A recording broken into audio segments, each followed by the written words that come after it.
Welcome back to the Fixed Ops Roundtable. Travis Seibert is with us. He's Senior Vice President of Sales at Dealer Pay, putting modern convenience of payments on the map. Travis, welcome back to the Fixed Ops Roundtable. Thanks for having me back, Ted. You and I were chatting in the green room. I didn't even know there was such a thing, such a category, Travis, as dealership payments until a young lady named Julie Douglas came along a couple years Yeah, ago. And now it's like a major thing, right? Amazing. really. So congratulations to you. Thank you very much. Yeah, it's changed over the years. I've been doing this a little over a decade, and it's very fun. Like we talked in the green room about seeing the changes, seeing the compliance laws change, but along with what are dealers looking for to be more convenient for their customers, and it's a fun space to be in.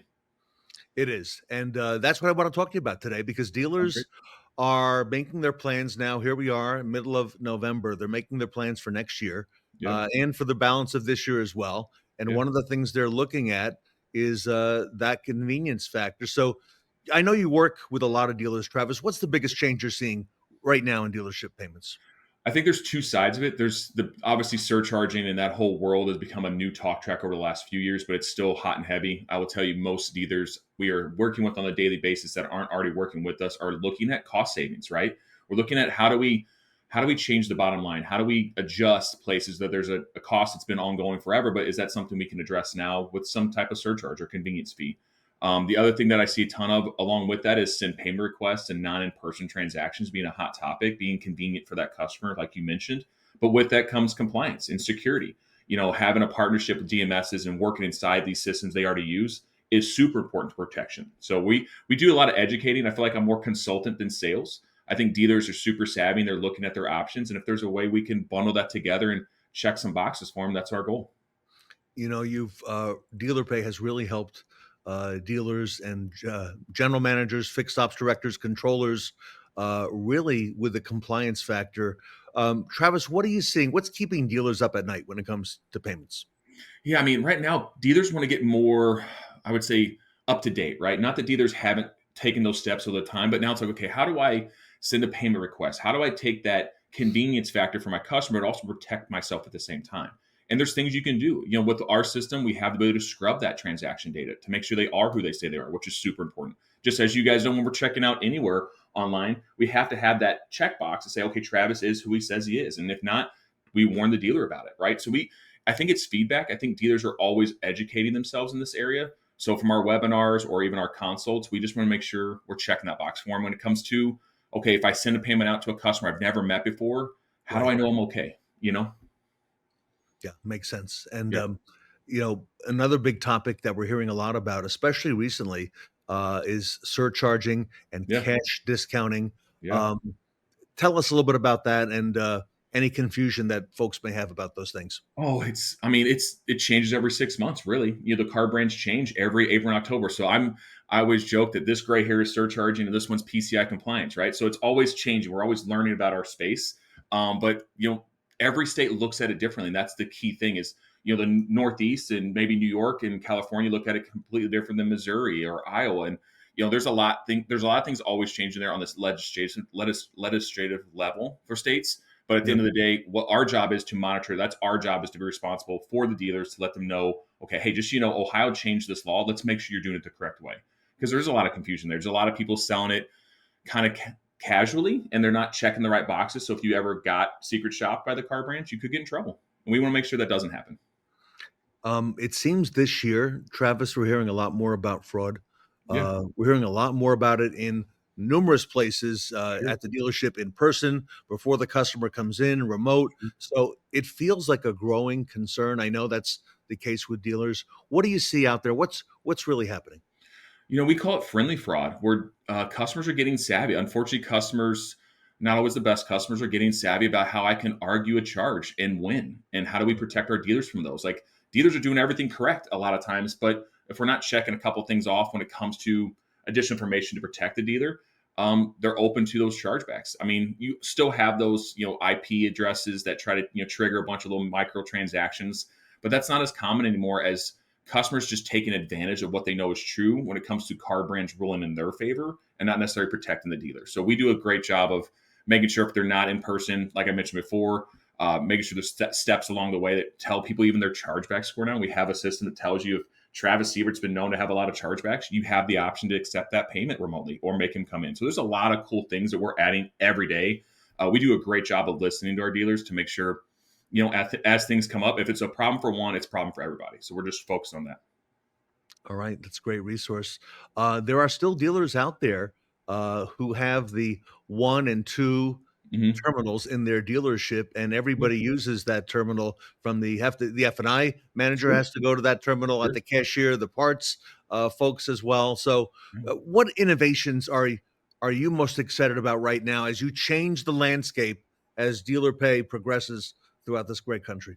Yeah, I mean, I was the guy who sold those. That's what's so fun for me to see it evolve, right? I was the guy. That's how I got into dealership space. Was I Really? was the one walking in and installing that machine myself. But Wow. it's come a long way, and there's things I've learned every day, and I continue to learn. Is dealerships are becoming more savvy. Security is a big deal, even with their own staff. Controlling who can do what keeps you compliant and safe. So I don't want necessarily an employee that just started doing voids and returns as a great example, but having a software that you can control user interface, what their ticks are. That means that I can turn off for Travis what I don't want him to do. That's super important because at the end of the day, the dealer wants to know that money's not leaving unaccounted for and people aren't doing things they're not supposed to do. So I think updating from a standalone device, which is a great resource, to something a little more integrated, just helps protect you long term and control what's going on in your dealership group.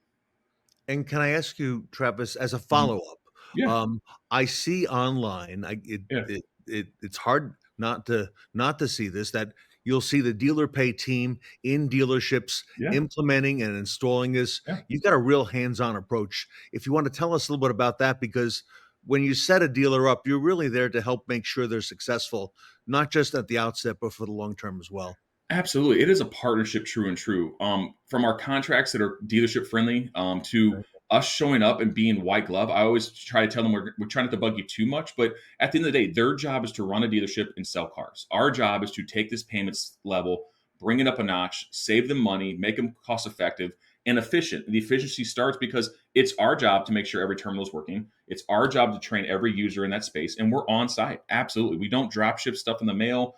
We even offer every third Friday, we offer free training for any dealer who has new employees. So every third Friday of the month, jump on with Miley and her team, and they teach you Wow. about dealer pay. So it's not a one and done. We are not a vendor. We are a true partner. Travis, I think one of the biggest things for our audience is that dealer pay also promotes a good working relationship between the controller in the Absolutely, office and the fixed ops director and the service manager, absolutely. which in the mornings on some days can be, I don't want to say confrontational, but Sure, sure. uh, we want to have good relations there. So tell us a little bit about that, because there's a lot to keep on track, and Yeah, controllers are just trying to make sure that we record the money, do it the proper way, and yeah. tell us how we help.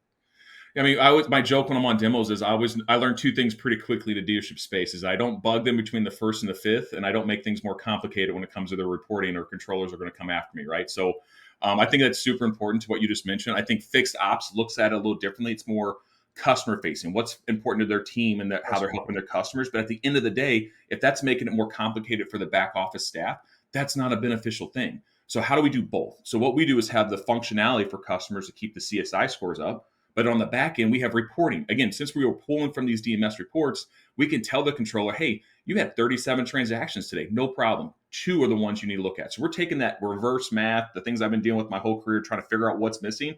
And we eliminate that because we have the ability to use that integration to do the reporting quicker and easier.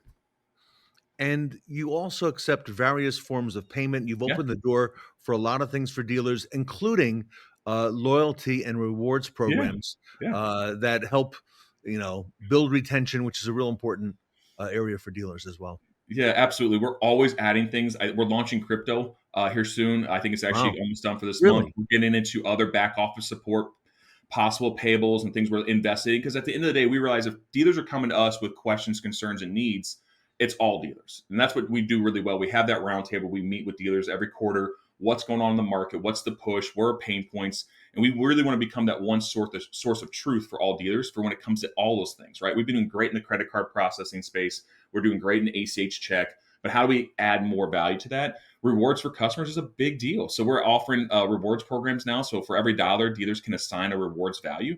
So when they're done, they can claim those later. I mean, we still have our gift cards and stored value we owe programs built in. So we do a lot of things that just makes it convenient. So at the end of the day, I know as a customer when I drop my truck off, I know if they remind me, oh, don't forget you have $5. Do you want to apply that? Absolutely, I do. And the dealer didn't have to think about it because if the system's set up correctly, it reminds them that I have that value that they've built over loyalty time with me that I get to use. So I think it's a win-win for customers and the dealers as we grow this part of our space. Everybody, Travis Seibert is the Senior VP of Sales at a company called DealerPay. They're working with a lot of the Fixed Ops Roundtable community, making great strides in modern payment convenience, specifically in the dealership space. Mhm. It was not that long ago that the only way to pay for your service bill was to go to the cashier window. Yeah, I would think that most of those service payments are done on a card, whether it's a debit or a credit card.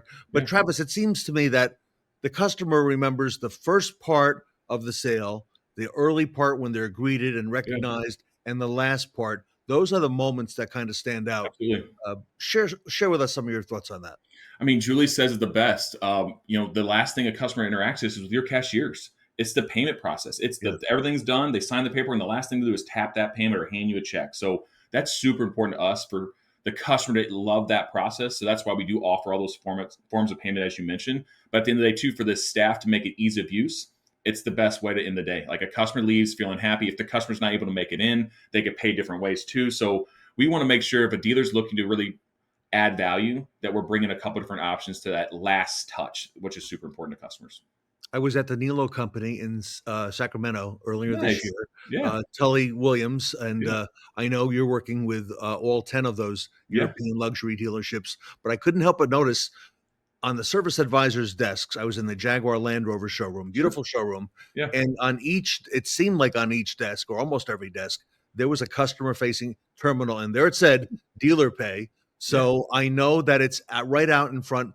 Tell Absolutely. us about that because it seems that the cashier wouldn't be privy to the details of that work performed, and if there's a question, the advisor would be right there to answer that. Absolutely. Again, that goes back to the convenience for the customer, right? So if I'm thinking dealership from the dealership's perspective of CSI score and make sure my customer's completely taken care of, I would want to have that last interaction with the Yeah. advisor who did the work. To your point, to go to meet with Ted. Ted's doing my paperwork and he's going, Travis, here's everything. Here's the brake pads. Here's everything we did. And I go, great. And then he goes, pay right here. And I tap and I'm good to go. I'm ready to rock. Like that's a benefit. That's a convenience for the customer. But ultimately, at the end of the day, to your point, I feel so connected to my advisor. I'm coming back.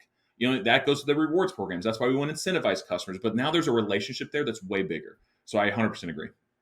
And you also give customers the convenience to pay with their phone as Yeah. well, which Apple we Pay. do like for Yeah. everything else in the world, right? Yeah. Talk to us about that. Yeah. No, Apple Pay, PayPal. We have all the fun things now, the tap and goes.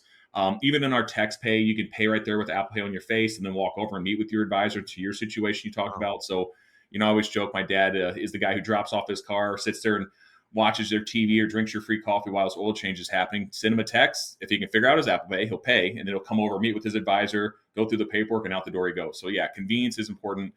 Customer interaction is important, but all the text there, we want to make sure no matter what a dealership wants to do, we could say yes. And it's really fun to actually customize what makes sense to them compared to other dealers. And that's the fun part for me.